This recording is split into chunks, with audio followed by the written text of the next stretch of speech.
Have you ever wondered why your mind seems to wait until the absolute quietest part of the day to get the loudest? Today, we're going to unpack the fascinating, deeply ingrained biology behind those racing thoughts and figure out exactly why your brain acts the way it does the second the lights go out.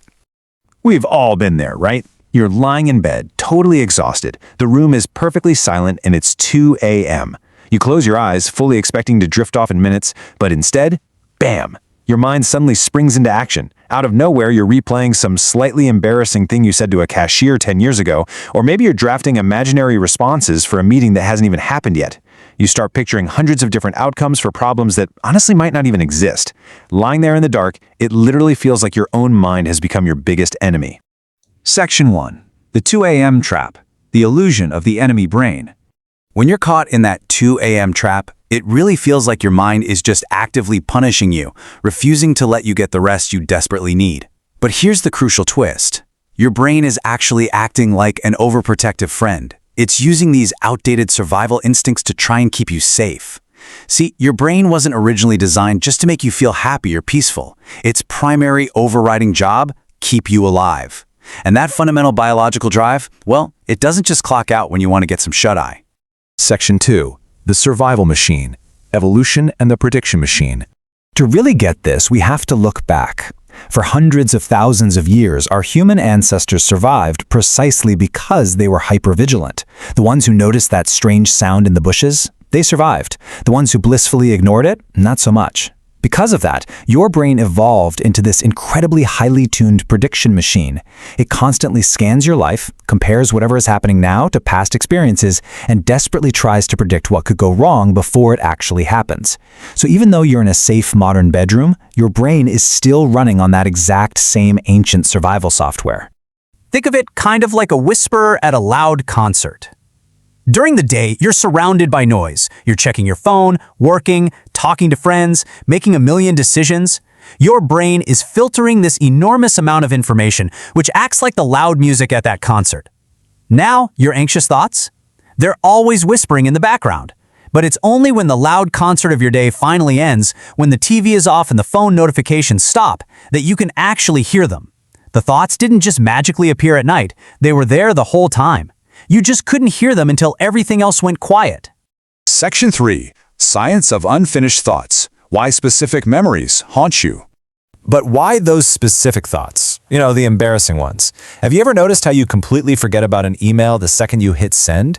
But if you leave it as a draft, it kind of bothers you all night? That right there is called the Zeigarnik Effect. Much like a TV show ending on a massive cliffhanger, an unanswered message or an unresolved argument acts as a mental puzzle that your brain desperately wants to solve. Your brain absolutely hates open loops.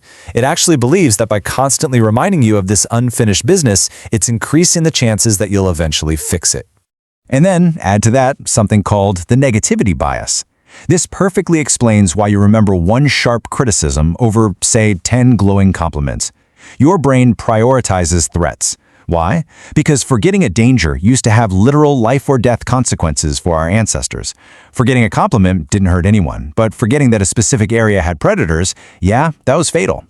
As a result, your brain automatically stores negative experiences much more deeply.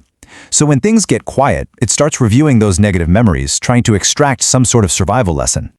The real kicker in all this is that your brain really struggles to recognize the difference between a real physical threat and an imagined psychological one. Because it reacts to an imaginary meeting tomorrow the exact same way it would to a physical predator standing right in front of you, your nervous system fires up. One small worry links to another, your heart rate goes up, and suddenly you've created this endless chain reaction of overthinking.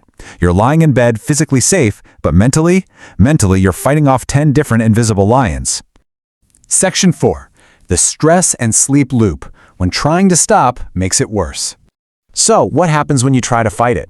Well, you run into a psychological concept called ironic mental control. Let's try it right now.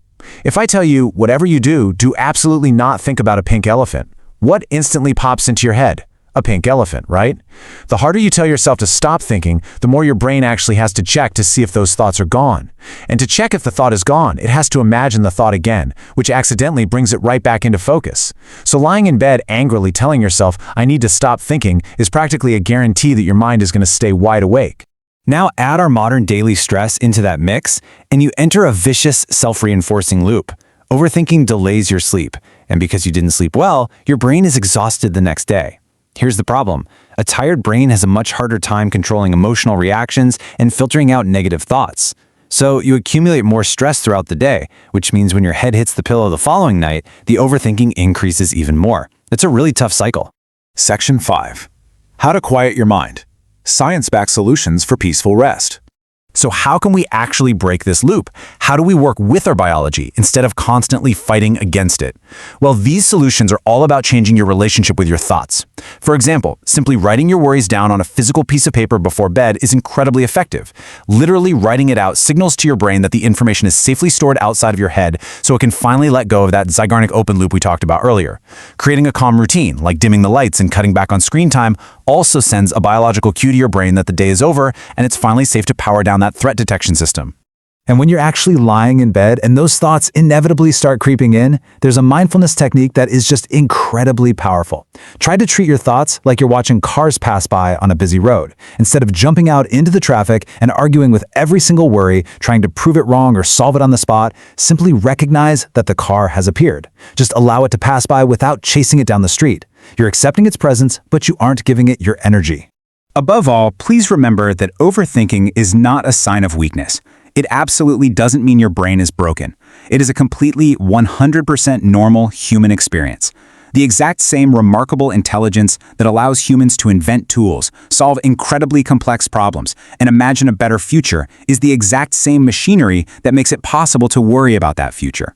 Really, it's just the cost of having a highly advanced evolutionary brain. I'll leave you with this thought to reflect on.